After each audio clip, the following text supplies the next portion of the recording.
Olá você que nos acompanha, esse é o seu jornal antijurídico, coisas que você precisa saber, especial Bolsonaro versus a ministocracia, para falar um pouco sobre como está e como será a relação entre o Bolsonaro e o judiciário, mas em especial entre Bolsonaro e o ST foda-se. Então, roda a vinheta porque agora tem vinheta. Quer fechar o STF, sabe o que você faz? Falando sobre família. Um ator pornô também. Deixe-o. Pires, ódio. Não é dinheiro, não tô falando de dinheiro. Esse país é verde e amarelo! Essa história tem início com o STF no mínimo ressabiado em relação ao Bolsonaro. Para começar pelo vídeo viralizante do filho dele dizendo que basta um cabo e um soldado para fechar o STF. E que o STF jamais pagaria para ver de dar uma decisão contra o pai dele, porque eles não têm moral, ao contrário do Sérgio Moro, que tem moral para dar e vender. E que as pessoas saem na rua para protestar por um país melhor com a camisa do Moro. Moro, meu herói, essas porra. Mas ninguém coloca uma camisa com a Carmen Lúcifer, com o Dias Toffoli ou com o Gilmar Mendes estampado. Todo esse discurso dele deixou os ministros do STF putos. Jardineiro Paraguaio disse que a fala era inaceitável. Celso de Mello disse que a fala era golpista. Marco Aurélio disse que ficou passado com o vídeo e por aí foi. Em suma, não agradou ninguém. Mas mesmo antes dessa declaração, o STF já estava acuado em relação ao Bolsonaro, sobretudo em relação à proposta dele de aumentar de 11 para 21 ministros, ou seja, nomear mais 10 ministros do perfil do Sérgio Moro, como ele mesmo disse, e que essa seria a única forma de botar 10 ministros isentos lá dentro. E por isentos, entende-se, pessoas que pensam como eu. É a mesma lógica do Escola Sem Partido. É sem partido porque eu quero que seja a minha ideologia. Essa estratégia dele não é novidade. Na ditadura aconteceu a mesma coisa. Os militares, através do AI-2, aumentaram de 11 para 16 o número de ministros do STF para tentar garantir uma maioria alinhada ao regime. Agora, some a tudo isso, Bolsonaro ter se posicionado contra o reajuste salarial do judiciário, que jogou o salário dos ministros de 33 para 39 mil reais. Seu filho fala bosta por aí? Tudo bem. Querer aumentar de 11 para 21 ministros do STF? Beleza. Mas não venha me negar aumento salarial. No dia que o Senado votou a favor do reajuste, que era uma das chamadas pautas bomba, o Bolsonaro declarou que não era o momento para fazer reajuste nenhum. E que, aspas, o poder judiciário, em um gesto de grandeza, com toda certeza, não fará tanta pressão assim por esse aumento de despesa. Nesse mesmo dia, horas depois, o reajuste estava aprovado. Se posicionar contra o aumento salarial de juízes certamente não é um bom negócio. E Bolsonaro, pelo visto, aprendeu que ninguém vai se atrever a ir contra isso. Agora ele começa o governo com um rombo, só por conta disso, de 4 bilhões de reais. Tá aí o seu gesto de grandeza do judiciário. Por fim, o STF julgou aquele lance das ações do TSE, em que agentes entraram em 35 universidades proibindo aulas, debates e eventos sobre o fascismo e a democracia, e apreendendo materiais políticos que não faziam referência a nenhum candidato e a nenhum partido. Eles entenderam, na verdade, que falar de fascismo e da defesa da democracia era o equivalente a fazer campanha contra o Bolsonaro. O que de fato é. Por unanimidade, o STF julgou que isso foi inconstitucional. Essa censura não podia ter acontecido, foi errado, foi escroto, foi autoritário. E no julgamento teve Barroso concordando com Gilmar Mendes, que até outro dia estava falando que ele era o mal com atraso e pitadas de psicopatia. Teve Carmen Lúcifer concordando com Fux, o cara que até outro dia ela estava reclamando que nunca deixa ela falar. Enfim, todos deram as mãos. Nesse mesmo dia que eles julgaram essa ação, estava em votação o projeto do Escola Sem Partido na comissão da Câmara. E os ministros aproveitaram o embalo para descascar sobre isso. Todos eles criticaram e foram contra, sendo que isso sequer era a pauta do julgamento. Mas já que o assunto era educação e censura, eles aproveitaram o embalo para deixar um recado para o Bolsonaro, que é defensor do Escola Sem Partido, de que, brother, se depender deles, isso não vai rolar. Então até aqui a gente tem uma relação pra lá de espinhosa entre o STF e o Bolsonaro. O filho dele falando que eles estão tão sem moral que basta um cabo e um soldado pra fechar a corte. Bolsonaro dizendo que é preciso colocar mais 10 ministros isentos lá dentro, que não tem que aumentar salário porra nenhuma, e mais, meter um Sérgio Moro ali de ministro da Justiça só pra esculhambar mesmo e tentar passar pros seus eleitores que o seu discurso de combate à corrupção tem de fato alguma credibilidade. Porém, no entanto, todavia, toda crise traz também a sua oportunidade. E por incrível que pareça, talvez o Bolsonaro seja finalmente um fator que vai unir de novo os ministros do STF. Se eles não ficarem unidos, eles estão ferrados. Lembra quando o Toffoli assumiu a presidência do STF? Eu gravei um especial sobre isso e ele disse que o principal objetivo dele, logo de cara, era acabar com as brigas entre os ministros, porque eles estavam e ainda estão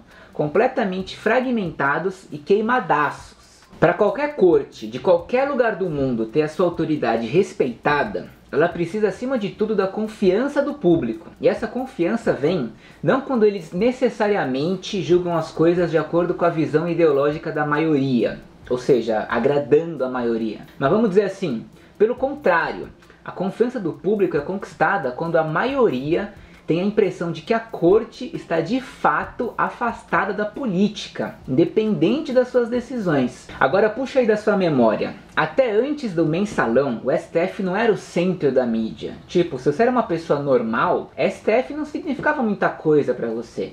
Foi com o mensalão que para muita gente o STF passou a existir e foi colocado nesse pedestal sagrado. Até então eles não estavam acostumados nem com tamanha visibilidade e muito menos com o fato de estarem mandando para cadeia um alto escalão da política. Só que é aquilo, né? Os julgamentos do STF são abertos, passa na televisão. O Brasil é um dos poucos países no mundo que faz isso e eu me arrisco até a dizer que é o único. O normal é a Suprema Corte chegar a uma decisão e comunicar essa decisão, fim de papo. Ninguém fica assistindo eles votarem, brigarem, dormirem, acordarem, debaterem, etc. Mas no Brasil, tudo isso passa na televisão. E já que passa na TV, eles aproveitam para mandar as frases lacradoras deles e se consagrarem como estrelas, salvadores da pátria, heróis, e ficam lendo votos quilométricos de 4 horas seguidas num juridiquês insuportável só para inglês ver. E de lá pra cá, aquela função do STF de defender as minorias, defender a Constituição, frear qualquer tipo de autoritarismo e muitas vezes decidir contra a opinião pública, foi sendo enfraquecida e dando lugar a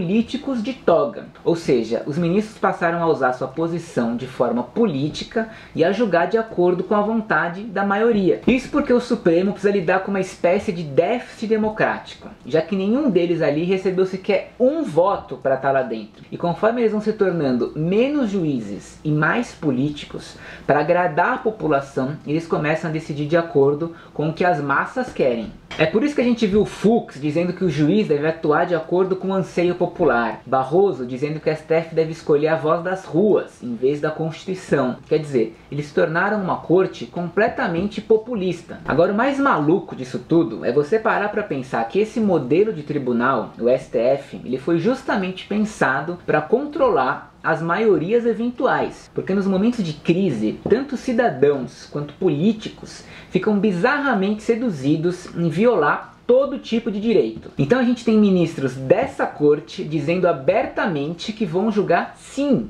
de acordo com as maiorias eventuais, entendeu? Tá tudo de ponta cabeça e isso gera uma insegurança jurídica radical. E o que tá rolando é o seguinte, eu já venho falando disso em outros vídeos, que não existe STF. Cada ministro é hoje o seu próprio tribunal. O Brasil tem 11 STFs. Tem o STF Carmen Lúcifer, o STF Jardineiro Paraguaio, o STF Gilmar Mendes e por aí vai. São 11 ministros com todas as garantias possíveis e imagináveis que usam isso como armas para pouco a pouco, de decisão em decisão, imporem a sua visão de mundo. A Pública já fez esse levantamento e revelou que em 2017 os ministros julgaram 126 mil processos. 90% foram decisões monocráticas, ou seja, de um juiz. É o que já vem sendo chamado de ministocracia. A ministocracia é esse governo dos ministros, quando eles individualmente controlam a agenda do tribunal. Porque, ó, entende isso. Quando um juiz, um ministro, decide sobre um caso, ele se torna o relator. Então ele que decide quando que esse processo vai ser liberado para o presidente do STF, no caso Dias Toffoli. E o presidente, por sua vez, decide se e quando ele vai incluir esse processo na pauta do plenário para que todos os ministros decidam sobre isso, entendeu? Mas até aí fica valendo a decisão individual, ou seja, para os ministros, mais importante do que tomar uma decisão é impedir que ela seja tomada. Então é o seguinte, para o Bolsonaro conseguir impor toda a agenda dele, ele com certeza vai esbarrar no STF, principalmente nas pautas mais extremas, que vão sofrer todo tipo de questionamento legal, como por exemplo, regime de trabalho forçado, castração química, classificação de movimento social como terrorista, redução da maioridade penal para 14 anos, prisão perpétua, proibição de partidos políticos de esquerda, fim das audiências de custódia, revogação do Estatuto do Desarmamento, tudo que envolva legislação indígena, quilombola, licenciamento ambiental, direitos sexuais, aborto, isso tudo sem contar as pautas envolvendo valores morais. No fim do dia, isso tudo vai cair no colo do STF. O Bolsonaro, querendo ou não, ainda que num primeiro momento algum absurdo seja aprovado ou sancionado, a última palavra vai acabar sendo do STF, foda-se. Porque entra presidente, sai presidente, são esses 11 ministros que acabam sempre governando. E agora a novela será: como que o Bolsonaro vai manobrar esses caras? E para você que ainda não me segue, tem várias redes sociais aí para você acompanhar as minhas ideias sobre o judiciário, sobre política. Vou deixar aqui o Instagram, o Facebook e o YouTube. Valeu e até semana que vem.